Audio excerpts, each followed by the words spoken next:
2024-এর 5ই আগস্টের পর থেকে অস্তিত্ব সংকটে আওয়ামী লীগ।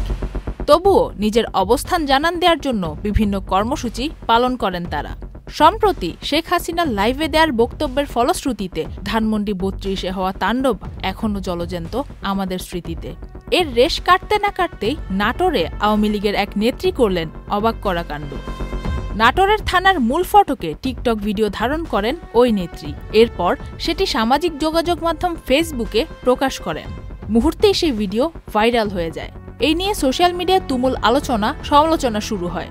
সেই আওয়ামী লীগ নেত্রীর নাম শিউলি খাতুন। তিনি জেলা শ্রমিক লীগের মহিলা বিষয়ক সম্পাদক। তিনি জানান, টিকটক করা তার নেশা, সে কারণেই ভিডিওটি ধারণ করেছিলেন তিনি। তবে তিনি এখন বুঝতে পারছেন যে থানার সামনে কাজটি করা ঠিক হয়নি তার।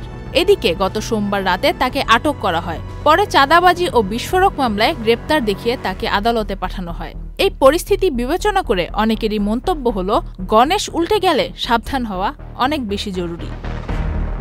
Faria Ahmed Khan, channel I.